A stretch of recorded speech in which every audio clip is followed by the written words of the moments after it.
Hey everybody, welcome back to the Routine Podcast. Gymnastics Conversations. I'm Chelsea. And I'm Chelsea's mom, Diana. And we're back for episode 73. And this is our first time this season that we're not in person talking to each other. I knew you were going to say that. How did you know that? Because you know me? Because you just love to give away all of our secrets. If I don't do that, I have to say, and we're at episode 73. You need some new lines. I mean, I'm pretty good once we get started. It's just the starting point that I get a little like, okay, what are we going to say? Anyways, how are you recovering from Florida? How was your trip home? It was fine. I got to thinking today because I knew we were going to be recording. We did not tell folks about what happened to the rental car as we were driving back. Oh, yeah. It was spitting. Literally, the car was like spitting out juices. Yeah, and it was like horizontal spitting, not like just dropping down, but like if you were standing in front of the hood, you would be splashed. We didn't realize that until we pulled over right before the airport to fill the rental car tank up with gas. And then it was like, whoa. So we were like, we're going to drop this off. Just leave this with you all. But anyhow, we made it back just fine. And I'm happy to report that we have another voicemail on today's episode. We got another voicemail. They're like we just need the one person to start. And then everybody was like, okay, we can do this. And it's about our episode with Kathy. We got to bring it back up. We can always talk about Kathy Johnson-Clark. Hi, Chelsea and Diana. It's Elizabeth from Denver. I just wanted to reach out and say a belated happy birthday to Chelsea. And then I also loved this episode with Kathy Johnson-Clark. It's such an amazing thing to have somebody working in the sport the way she has for so long and to share that knowledge with us as fans on a regular basis through her commentary is also amazing. So it's great to get more of her insights about everything going on in the sport. Thank you very much for doing that, and I hope you guys have a great week. Oh, she remembered it was your birthday. Thank you for the voicemail, Elizabeth. And thank you for wishing me a happy birthday. That was a happy voicemail. Kind remarks for Kathy. Happy birthday for you. See, that's what the voicemail machine allows to happen. I agree. And I think through Kathy's episode, it helped me realize just how much of an impact she has on the gymnastics community. I've always knew that people love Kathy and they love her commentary, but all of the response that we've received after her episode has been awesome to see. I agree. I didn't realize her impact as well, but when you think about it, there's not another Kathy Johnson-Clark out there. And not only is she just amazing for the sport of gymnastics, but I also think she's such a good role model for the other commentators that are also talking about gymnastics and really learning from Kathy on how to educate and share the gymnastics craft. I totally agree. And then we got a tweet about our travels to Florida from Sam is a Dancer. And of course, we have to say Sam is a Dancer is like our number one Florida fan, right? Yeah. But she said, I might have cried a little when I heard Inside the O-Dome. Yeah. And it's interesting because whenever we go to travel meets, we always record the sound within whatever arena we're in. And I'm always wondering, like, if you've heard sound once before, you hear it all the time, like, is it really worth adding to the episode? But then after I edit it and include it in the episode, it really does make the difference. You have to think about it. All that sound from 10,000 fans, we're recording in this little bitty microphone.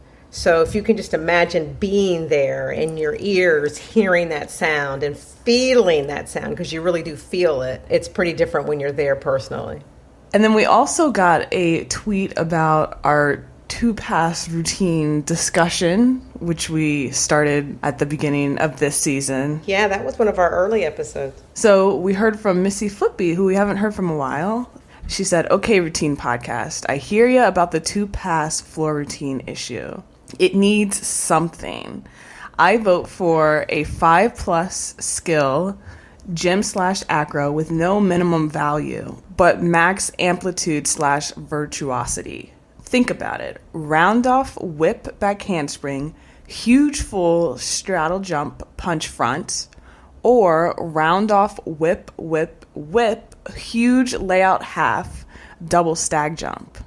Which I think is actually a really good idea because those passes would be a lot easier on the gymnast body and they cater to the crowd because everybody loves those high amplitude, easy passes that gymnasts do. Is that an easy pass?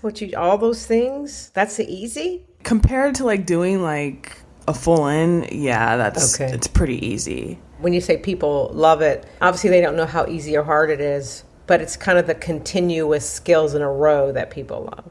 I've also noticed that now as season is going on and people are starting to see 2-pass routines more often, it's funny that now people are kind of shifting where before people are like, oh, 2-pass routines are fine. Like I'm fully in support of it. But now people are kind of like taking a step back and being like, I can see kind of the issue with 2-pass routines. Yeah, that's where I've always been, as you know. And again, I'm not a gymnast, so I don't understand. I mean, I understand, obviously, because you're a gymnast, the impact piece.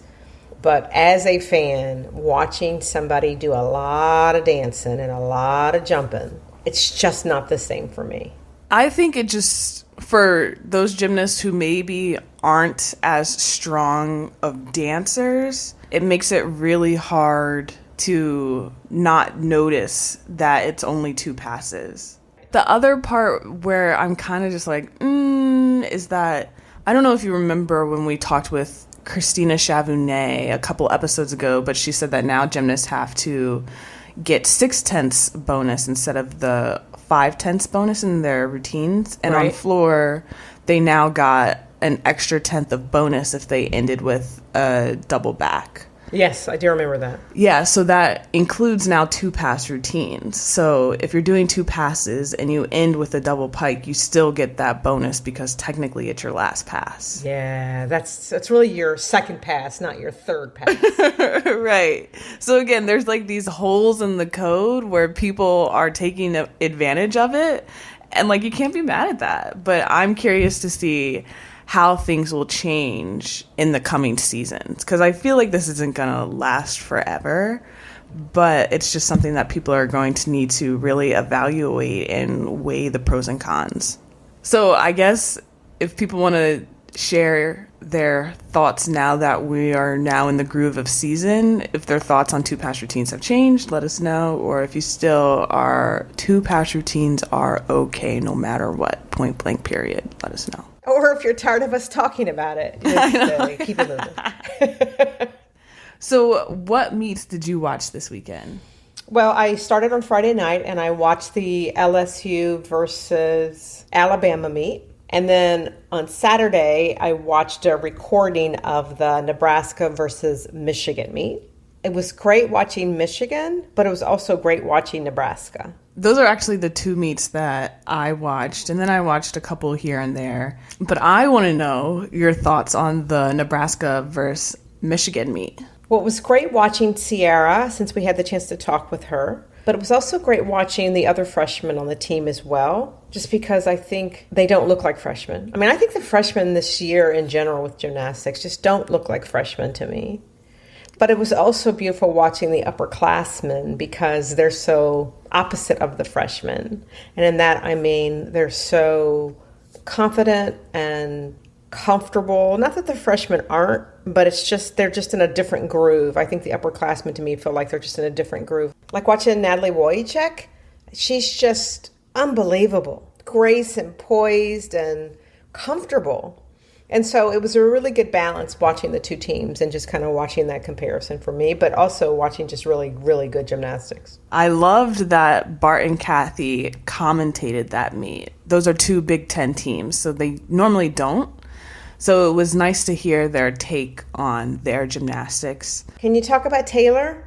Yeah. Did you watch her floor routine? I did. I watched her beam. It's just technically perfect, right? Yeah, she really is. She's just like in a class of her own. I agree. Also watching Sierra And knowing that we interviewed her and knowing her personality a little bit more was a lot of fun to watch her. Her beam was incredible. Her dismount, her round off double tuck. You can see the impact that she's going to have on that team. But like you said, the other freshmen as well. Michigan just has so much potential. And again, I was very pleased with Nebraska as well. I think Nebraska had kind of the fun factor. They were enjoyable to watch. They just have some kinks that they need to work out. The other meet that I watched was LSU and Alabama. And, I'm always interested in watching LSU, especially after we just saw them in Florida. But then we had been watching Alabama, so I was very excited to watch Alabama as well because they did so well in their last meet. And at the end of the day, they actually beat LSU in their home gym. That was a tough one, wasn't it? Yeah, I knew before that meet that LSU was going to have to be lights out to really stand up against Alabama. And from the beginning, it just... Well, actually, when they said that Kennedy was hurt... Knowing that Sarah got hurt last week, it's just like, oh my gosh. Right. It was a tough night. But it was a great night for Alabama. It was. Alabama, their beam rotation is stunning, but they're just very clean. They might not have like the big skills. Not all of them are doing like tumbling passes, but the skills that they do are clean, and it's hard to deduct anything from it. Like for vault, the majority of the vaults were 995, but they had very minimal landing deductions. Right. But I'm curious to know how that approach will get them later in the season when they go up against the Floridas and the Oklahomas. It's just hard to score those routines the same when you just don't have the same difficulty. Right, but that doesn't mean they're not going to increase their difficulty. This just might be where they are right now at the beginning of the season. We'll see. But it was a pretty low-key weekend of meets. UCLA did great as well. Who did they compete against? Oh, actually, let me take that back. They didn't actually do great. They lost to University of Washington. What? We should have led with that story, girlfriend. I forgot. And it's their beam rotation. I think they've had maybe one or two beam rotations this whole season, but they've been having to count a fall in multiple meets. I think they're trying to figure out like a staple lineup, but yeah, they lost to Washington at home. How were they on the other events? I think they're the normal UCLA on those events, but it's that beam. Mm-hmm. If you're scoring like low 48s, high 47s, it's like... Yeah. It's really hard to come back from that. And we actually heard from one of our listeners. She left us a voicemail about her experience at the UCLA versus Washington meet. Hi, Chelsea and Diana. This is Danielle Martin. I went to the UCLA versus Washington meet on Friday. It was not the outcome I hoped for, but I really enjoyed it. Gracie Kramer getting her first 10 was definitely the highlight. Looking forward to another episode and another weekend of meets. Thanks. So thank you, Danielle, for the awesome voicemail, and hopefully the next UCLA gymnastics meet you go to, they have the beam lineup figured out.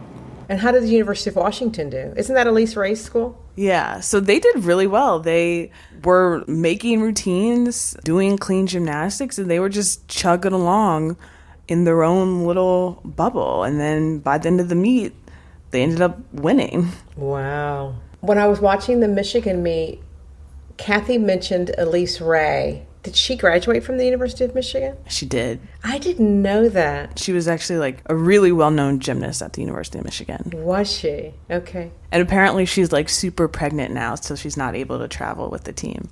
Oh, wow. Well, that's interesting. And how did UCLA do on floor that night? They did really well, but it wasn't enough to come back. I mean, like what's done is done. Yeah. And especially it's like LSU. If you've made these mistakes, the only way you can really come back is if the other team also makes those mistakes. And if they don't, I mean, it's over. You know, that wasn't, I can't remember who we spoke to. Actually, I think it was Devora when she talked about it depends on when the fall happens and when it makes the difference. So if you have 4 falls in a meet and it's all just one fall per event, it doesn't matter. But if you have 2 falls, only 2 in a meet, and they happen on the same event, then it does matter. And there's something odd about that. Uh-oh. Let's not get into should all falls count. Let's not get into that discussion. That's a whole nother beast. But it's true, and obviously that's what happened with the University of Florida last year at Nationals. So can we talk about our interview for today? Love to talk about our interview today. We've got the chance to talk to 2 of our most favorite people in the world, Jason and Mary Fredericks. They have been with us each year on our podcast. They always kick off our year with us. And so we were able to talk to both Mary and Jason. Jason, a little bit more about the Road to Nationals app and what's going on there. And Mary, more about her new school that she's coaching at, Southern Connecticut State University, Chelsea's alma mater, and what's been going on there. So we are joined by Jason Fredericks of Road to Nationals. Hi, Jason. Hello. How you been? I'm doing really well. Actually, Mary's here too. Oh, Mary's there. Hello. You kind of just threw that in, didn't you? Well, she snuck in just at the last moment. We were talking about gardens and, our parents living with us, and he's like, oh, and Mary's here. How you doing, Mary? Pretty good. How about you guys? Doing great. Our season really couldn't start without talking to Mary and Jason. We do it every year. So let's talk about Road to Nationals, if we can start there. I know you've got a lot of fun things on the horizon. Can you share it with our listeners? Road to Nationals. Every year there's this moment when I switch everything over to the next year and I have this little heart attack because I'm not really sure if it's going to work again. And it does work again. And as soon as it's done, I feel really good about all my time that I've spent on it. But there's a lot to it. It's a big site. It does a lot of things for a lot of different people. There's a lot of things that nobody ever really sees that has to work for fantasy gymnastics. And they have all these API endpoints that they can drag information from. And there's other organizations that get all their information from there. And everything has to be switched over at some point. And it's still kind of manual. And can you talk about is it like a new app? The app's kind of interesting. It's something that in the course of coaching, we've built a lot of little tools. There's a couple things that I've had in my pocket for a while that I haven't really shared with anybody. One of them is the contact list, which is kind of for coaches. And so we have 2 contact lists that are generally available on the site. One of them shows all of the coaches, and it shows like their emails and stuff. But there's another one that we use for the coaches that has their personal emails and phone numbers and things like that. Mm-hmm. And so we have it in our pocket, and it's something that we wanted to share with the other coaches so that they could call each other and send messages and stuff like that. We have another one that runs meets, and so we can do like a mock meet in the gym. Like one coach can judge beam and another coach can judge floor. It populates to all the other judges' phones automatically. As soon as someone puts in a score, everybody can see it. Does all the math for you and stuff like that. Right. So Mary kind of wanted to put together an app that would, combine these little tools and then push them out to the bigger community. That's really all it was in the beginning. It was back in probably like late November when we decided to actually do it. It's kind of late again to do it. While we were doing it, we built a little Road to Nationals on it, and we thought, well, we might as well put some data in there. As soon as we started using it, it just became apparent that it's so much faster to open up an app than it is to try and navigate to a website and then go, drill down into the women and then go find exactly what you're looking for. But for old school people like me, it works just fine. And the thing is, I don't think that everybody needs the app. Honestly, the information on the site, there's more information on the site. The app it's just fast. For people like me who go onto the site all the time, when there's meets going on, I'm probably on 10 or 12 times. And pushing a single button is really, really fast. On the app, you just slide left. It's just fast. And the other thing it does, there's certain people like fantasy gym people. They have a team, and they want to follow that specific team more than probably everybody else because they're constantly looking to see their information. And so we have a little watch list that's in the app, and you can add members of your team. You immediately have access to all of their rankings. You have access to all of their scores just by pushing a button. Wow. And what are you hearing so far? Is it too early to tell? It's not something that we've advertised a ton right now, but it's primarily designed as a tool for the coaches. There's a bunch of little things that we do as coaches that are easily done on a phone. Can you talk to us about video? I know that was something we were working hard on last season. How did that end up going, and is it slowly continuing to build? I'd say it's a mixed bag depending on your perspective.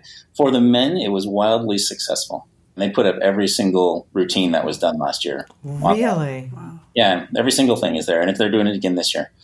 And because they did that, it turns Road to Nationals into this indexing service. It's very, very easy to go find exactly the routine that you're looking for.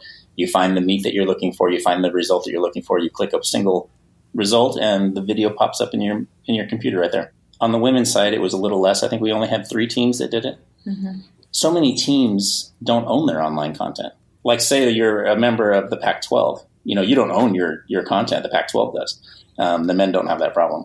Got it. All right, we're going to turn to Mary now. So, Mary, how's it going for you? It's pretty good. And how's coaching at the new school, Southern Connecticut? Of course, it's not the new school. It's Chelsea's alma mater. So how's it going? I like it. I've made a lot of changes there so far. And so it's been kind of fun to just step in and change a program. Sure. I've seen a lot of the training videos, and everyone looks fantastic. Yeah, they're coming. We were set back about a month from our tragedy, but we're coming back, so that's good. I got a bunch of new equipment and new matting. And that's great. Yeah, the first weekend I got here, Jason and I, we went in with the kids, and we spent 3 days just cleaning it. Wow. And so we started with giving the girls a clean gym, and then I was like, hey, we've got to fix the equipment and the situation because it's not safe. And added about $20,000 worth of equipment. Yeah. Wow. We still have more things we're going to do. We're going to have the walls painted, get rid of that baby blue, Yeah. put up some murals. And like I said, we're working on getting all of our stuff under one roof and trying to get either a facility or somewhere in one of the buildings where we can go in one place. Can you talk about some of the team's goals for this year? Obviously, the team wants to get to USAGs as a team. We want to win conference. I gave them the goals of getting as many individualists into regionals, and we want to break every school record that there is. Just those couple things.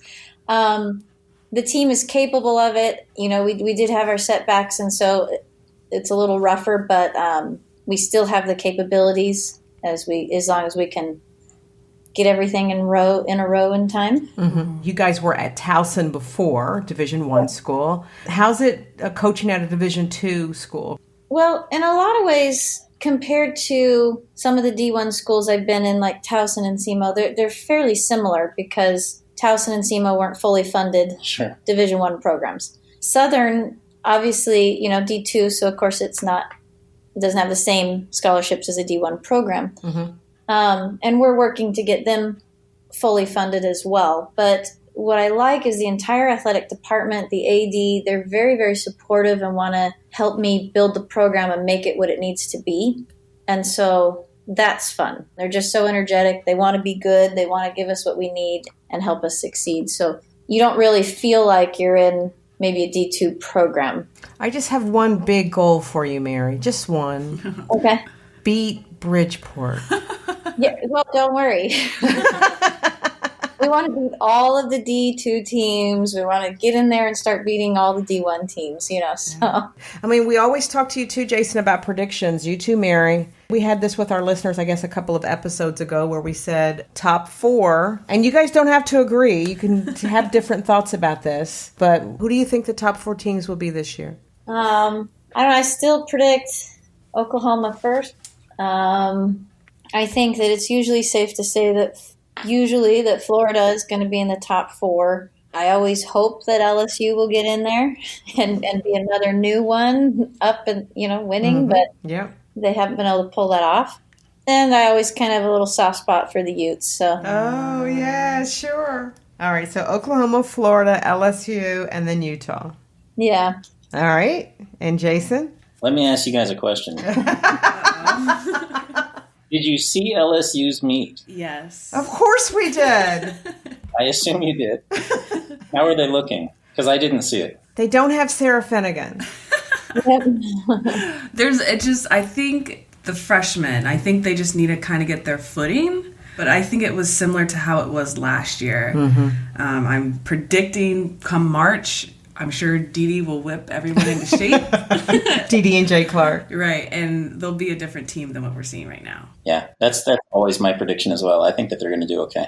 I haven't seen as much because I've been working on that app so much. But that almost means you should know more. The technical side. Got data.